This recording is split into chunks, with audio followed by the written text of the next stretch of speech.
every day after I take a poop, I'm always like, oh, thank you. That was a great poop. Because, like, you're getting the crap literally out of your body, and your body is working. Your body does not Just want be it appreciate. Yeah. Because in the fact you could even do it on the toilet without, there's other ways that it has to get out of your body, and I don't want to be a part of that, but I'm always appreciative. Like a colostomy bag or something. Oh, you have that. issues. Oh, with, yeah. Yeah. Boom. Unqualified, unsolicited, and totally honest opinions on midlife. So I thought we should talk about midlife health because it's a whole new thing. Like our 30s, I don't feel like I was dealing with my health a lot. Oh, yeah. And then the 40s, early 40s, not so much. And then now you're like in so much pain with your sciatic. I have one of my good friends that's so active. She's like dying over her sciatic. Yeah, I feel like my lower half is constantly in pain. Are you sitting weird because of the pain right now? Do I look weird? You look a little weird. I don't know. Sorry. Are you in pain? No, I did find that I was like sitting with the armrest in my back on this. And did it feel better? No, it just was like, I was just kind of like as if I was properly sitting in the chair, but it was awkward. And go. No, yeah, it's funny. And I literally just got off a phone call with a buddy of mine, and he was talking about some of his buddies doing the testosterone replacement stuff. Yes. And I know HRT, hormone replacement therapy. Okay. Yeah. I'm doing it. Yeah. I feel like I got it. Yeah. And but that lady didn't, she was like, nah, you don't need it. And I'm like, I don't know. No, balding. I'm glad you brought this up. I think we have to be our own advocates. Yeah. I think we have to because not a lot of people know about hormone replacement. Like I think it's 7% of all doctors or something, because they don't learn about it in medical school.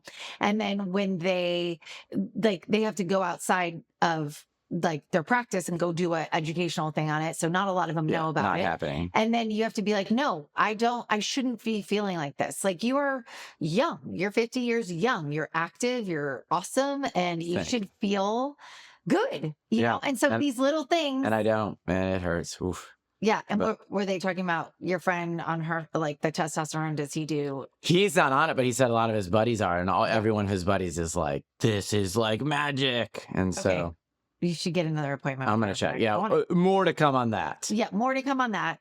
But about you? Well, and then I've been on hormone replacement. You've been doing it for a while. Yeah. So I did because I'm such a wonderful sleeper. And then I, all of a sudden was having a really hard time staying asleep. I just wake up and I was like, this sucks. Cause then you don't have great days when you're not getting good sleep.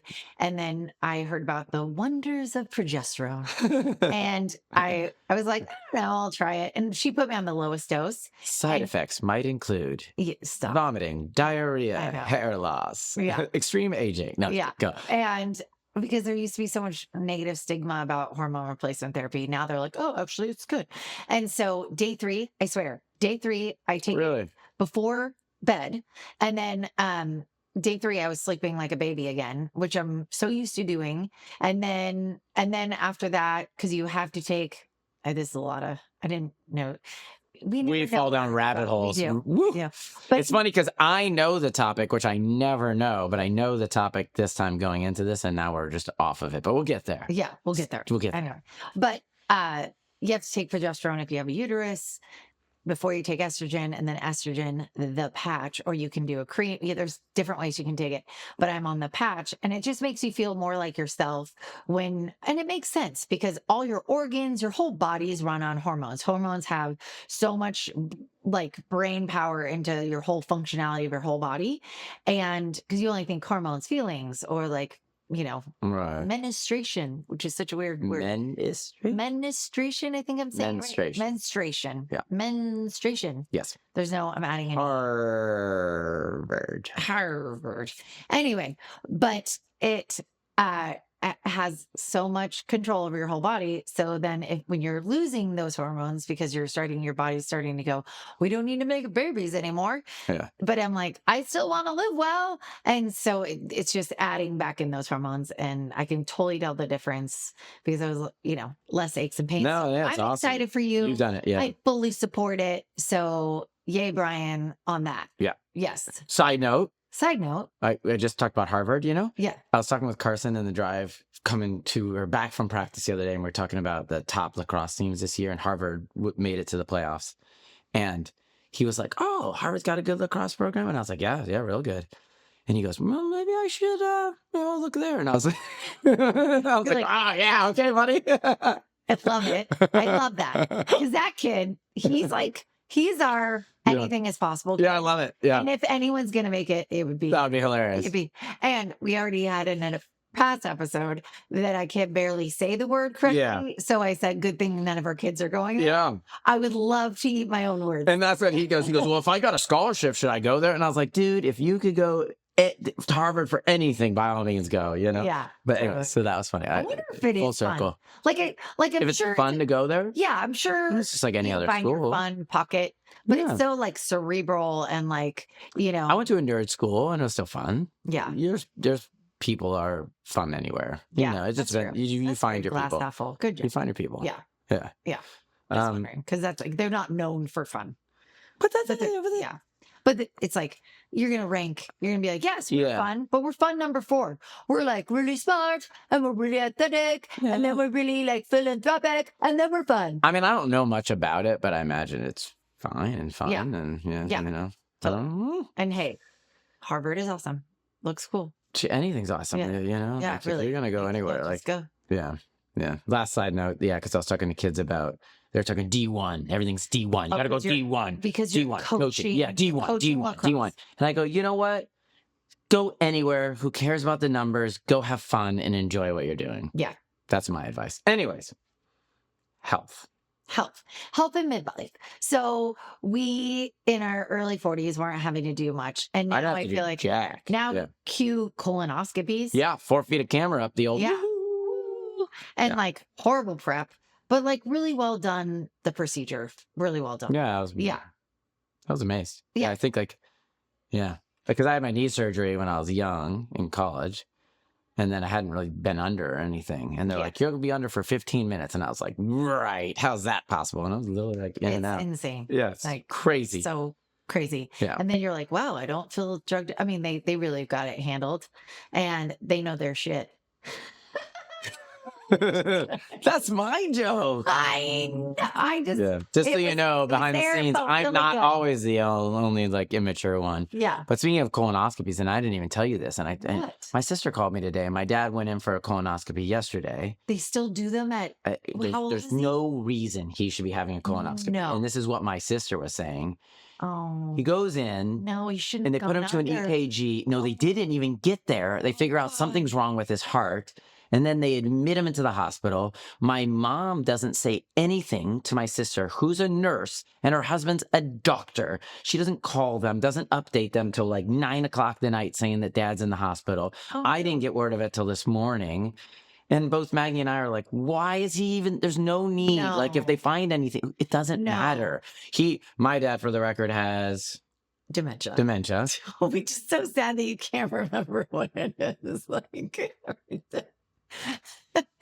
Every time you're like, what is it again? That's why Carson's not going to Harvard. No, I'm just kidding.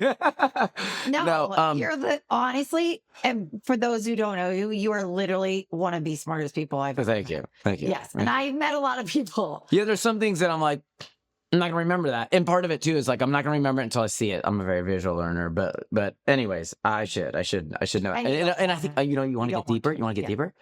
There's a denial in there. Oh, for sure. There's a ton of denial that I don't want to accept that my dad has dementia. Oh yeah, I get that. So I'm kind of not. I don't want to identify my dad with that moniker. Yeah. I don't deserve that label, and so I think that's why I'm like, meh. I get it.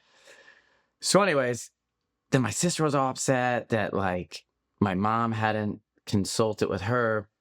And this goes back to what you're talking about, is you have to be your own advocate. Yeah. Because in the hospital, they're like, stay the night, do this test, do blah, blah, blah. Oh, yeah. And my sister's like, he could have just done a lot of these tests at a clinic at a fraction of the price. Oh, yeah. But once you're in the hospital, they get you in there and I'm not to speak badly about it. And then the next day, the doctor was like, well, he's here. Might as well take the test because it's faster than going to a clinic and scheduling. So maybe there's some truth in that. But no matter what, I truly think you have to have somebody in your family really being an advocate, because it's easy to get wrapped up in not understanding. And then, which will flash forward to what you wanted to talk about today and not being able to understand, and the communication that comes from and all your that. genius idea about Holy shnikes, that was just so. Give some background on that, and then I'll tell about my. It's not a genius idea, but I think it's pretty genius I mean, because it's just being integrated into our lives, and that's like. but you're utilizing it in a good way. So anyway, I had mammogram, but I hadn't gone in a while. So everybody, you need to stay up to date on your mammograms. And then they saw something. So then I did the ultrasound. Then they're like, yeah, I don't like it. So they took a biopsy. They took the biopsy like 3 months ago. Oh, wow. Yeah. And they're like, it's not cancer, but it doesn't look great. So you'll have to call a surgeon. But I was thinking, oh, okay. So my next appointment, I call a surgeon. So I didn't call. Right. And then this woman called me like a couple weeks later, and it was the nurse. And she goes, you need to make an appointment with this surgeon. Please call me back after you make it. And I was like, this is weird. And so I was like, okay. So I made it. And then I called her back and she's like, thank you. And then I go into the surgeon's office, just totally thinking like, why did I rush in here? And the surgeon's like, oh no, this needs to come out. The radiologist and I, like, because of these 3 factors, it grew in size and it just doesn't look great. It needs to be removed because of the size, it could be precancerous.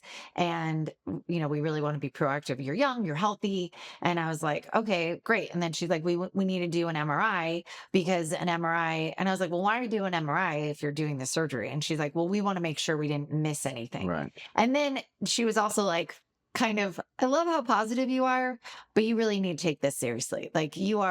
She's like, your chances of cancer are well over 20% now because of all these things. So, and then it's just weird because after that, you kind of it kind of just sinks in, and all the appointments were like oncology, and you're just like being treated different. And you're like, oh my God, I have 4 appointments for this. And what were you saying? But I even noticed you in your state of being, because you're always really positive, but it rocked you. And then there's a couple times when you were asking, I don't want to say permission, but you were like, hey, I'm feeling this way and I'm not feeling like doing much today.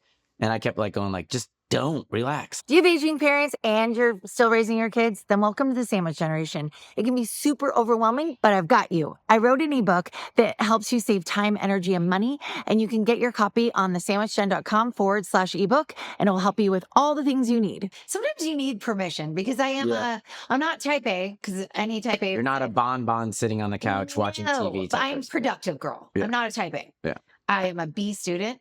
So a type B. I'm a type B, which is above a couch person. C's couch. Yeah. Oh, sure. And it even starts with the letters. I mean, oh my God.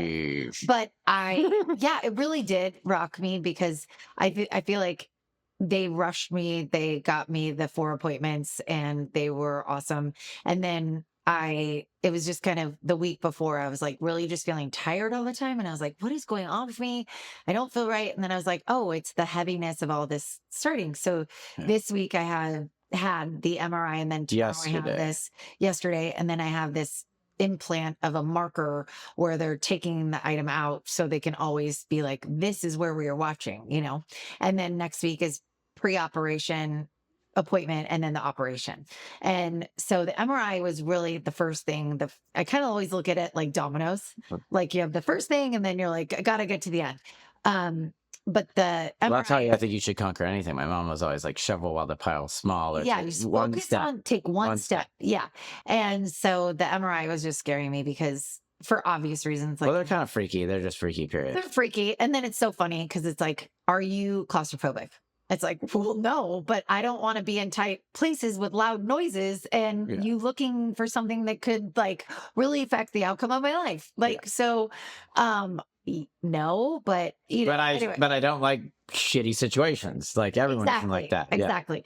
And I've had an MRI before because anyway, with my hearing and stuff, but this one, everyone's like, oh yeah, this one's bad. And you're like, okay, well, it's better to know than walking in and being like, but they had to do a contrast dye. So a contrast dye is so they can see the tissue before, and then the contrast dye goes in to see if anything lights up. And so I don't like being injected with anything, which I don't think many people do, but I have the weird allergy. So that was giving me anxiety. Like, am I going to be the one person that's like, I don't know, freaks out and never returns to say, for as positive as I am, I kind of a freak with that stuff. No, I think everyone's, at least my brain can wander. And totally. That's pretty normal. Totally. So I think. Yeah. And so go into the MRI and you just kind of go in low power mode. Like I just was like, came to get really zen. And, and I will say the best thing I could have done, and thank God I did it, is I really received and put out to my close friends, like, it's like even talking about it makes me emotional, but I was like, I need you. Like I'm scared and I want good thoughts and energy and good vibes. And they were all like, yep. And they were all just awesome. And I'm so lucky for my people. And I know I've talked about this before, but I think it's so important. And like we think with little kids, and I think each stage has its own stresses, but I think especially in our midlife, there's just more things that happen. Our kids, when they're older, just more big things, health things, parent things. Like there's just so much that I think you don't need many, even if you have one, but that person that you can be like, hey, this is going on. I need you there for me. And they're like, yes. And they know how to show up. I agree, except every moment in everyone's life is the biggest moment. Yes. And because Carson had a lot of health issues when he was a young baby that we dealt with, and but I guess but you should always have your people. You should always have your people. You should surround yourself with people that support you up. And if you don't, which we're trying to teach our youngest right now, you need to shed them. If they're not lifting you up, if they're not there to support you, goodbye. And not everybody needs to be your friend. Always be friendly. That's a hard one. But they don't always need to be your friend. That's a whole other episode. Really nailed. Well, that's cool that they. And you were so awesome and supportive and stuff. And so but sometimes you need outside your partner too, because you need maybe a female of like, oh, I've been through this, or, oh, I've got you. It's just a different form. Well, sure. I'm not I'm not like emotionally great. I wouldn't put it on your top 4. Yeah. You're so good at not that. But anyway. That might be a C there. So when I'm going to this MRI, I was like, I definitely had this moment of like, oh my God, am I going to be a freak out? But being in the whole situation is scary because what they're looking for is scary. Cancer is scary. Like it's washing over you. The trajectory of your life is going to drastically change heading into that in 24 hours. It could really go completely. Yeah. So you get in this thing and it's like a massage little pillow that you put your head in, and then literally like a thing that supports your middle, and then your boobs are just down. You're laying down and your boobs. And I didn't even care about that. That shows how much I was just like, and you're looking into this tube and you're just like, okay, I'm just totally gonna be good. And anyway, like going in, the one thing that was really helpful in there, besides knowing that so many of my amazing friends, I told them what time I was going in, I just felt loved. Right. And I just focused on that and I was just like, focused on the positive, but they put earplugs in because it's so freaking loud with all this modern technology, and it has to sound like a train wreck. Yeah, it's insane. Yeah. And but they give you headphones, and I was like, give me you too. And it was like, and it just like instantly, because I was saying a mantra over and over again, but for like 30 minutes, that can get old. So the music just really saved me. And then when they're like, okay, we're going to do the contrast. And I was like, just trying, and I feel like a little sweat coming on, like it's nervous, but thank God some people taste it. Some people, I didn't anything. I could just feel a little cold going in, but it was fine. I didn't feel like they said I could be nauseous, and thank God I wasn't. Cause I was like, can you imagine being in a massage pillow, like in this tube and vomit? Like, I mean, you're vomiting like 4 inches in front of your face. Like, anyway, so thank God I didn't. And it felt like I, in a way, ran like a 5K afterwards. Like I was proud of myself. It was hard. It was challenging. And then I was just like, oh my God, I did it. It's done. Yay me. And again, just I was in pure gratitude for the people around me, gratitude for this wonderful medical team, like being proactive about things, gratitude that there is this kind of imagery that you can do, gratitude that I was able to drive home and to an amazing family. Like I just have been in pure gratitude.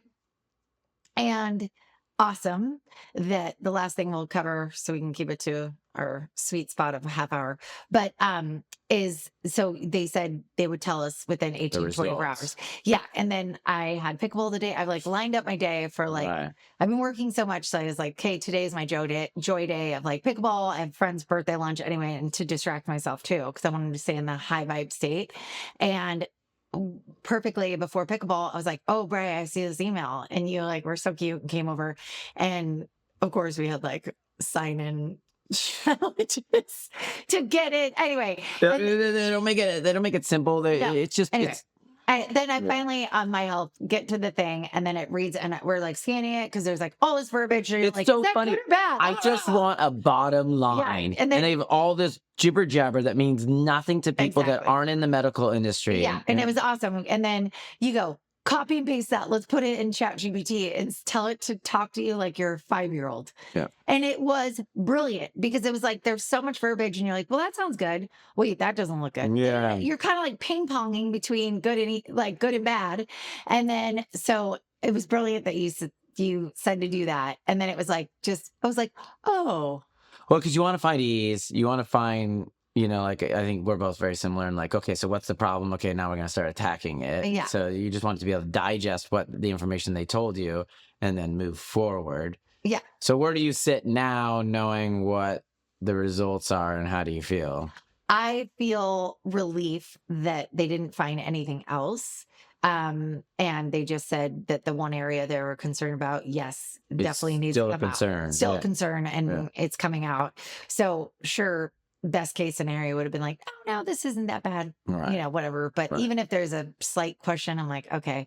So bummer, I still need to have surgery, but so grateful that nothing else popped up, because that would be a whole different thing. And I'm just in gratitude. So I think I was like, oh my God. And nothing will make you appreciate anything until you feel like you might have lost it. Like, you might have lost your, and at the end of the day, I know so many people are like, I want a better job. I want more money. I want more of this. You don't have any of it without your health. Like you can't like enjoy anything else without your health. And you realize how much your health is. If you're sick, you're not game to go do fun things. Exactly. Yeah. And so I remember in my, like, at the beginning of the year when I do the 28-day practice of like gratitude. And one of the days is like your health. And I think we don't appreciate our health until we've been sick and then come out of it like, oh my God, thank God I feel good again. So I think it is so important get your checkups, because you're paying an ass load for insurance and all the things. So go and get the checkups, be religious about it, be proactive. If something doesn't feel right, or you just have an inkling, go get it checked out. And then also be great in gratitude, just in the day or whatever.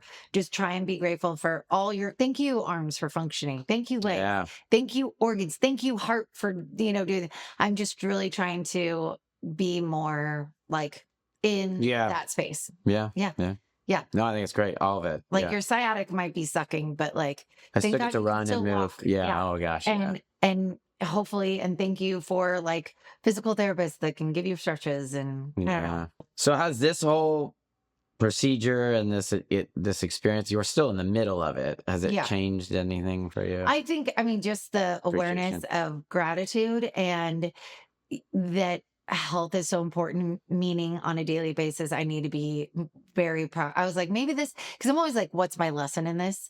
Is I think just being aware of self-care and of health and making good choices, moving my body, making it more of a priority is really kind of my little wake up call on this. And to that end, don't wait till it's too late. Like your mom who has Alzheimer's, nailed it. Doesn't work out, doesn't do anything. And her mobility is drastically decreasing every day. And it's like, I think the way I'm, like every day, got to hit it even harder. Yeah. Got to go. So yeah, I feel like there's so many more things naturally that your body wants to heal. Your cells renew. Like there's so much, you're not stuck. You're not late. There's never like you're too late to make yourself healthy. You will regenerate a new whatever in like 7 years or something. There's all the cells are renewing. You just want to give them good cells to do that with and like be faster. And so I love that our bodies were meant to heal and be ultimate. So it's like, it's just a good kind of reframe on that. And appreciation for it all. Big appreciation. Yeah. You want to know one funny thing? And I'll leave you on this one. What? So every day after I take a poop, I'm always like, oh, thank you. That was a great poop. Because like, you're getting the crap literally out of your body, and your body is working. Your body does not want to it appreciate because in the fact you could even do it on the toilet without, there's other ways that it has to get out of your body, and I don't want to be a part of that, But I'm always appreciative, like a colostomy bag or something. You have issues. Yeah. Boom. Thank you. I'm always like, thank you, poop. That was a great poop. Wonderful note to leave us on. Yeah, I love you. Love you. If you loved hanging out with us, hit that follow button and share this episode with someone who could use a little midlife magic. Now go rock the rest of your day.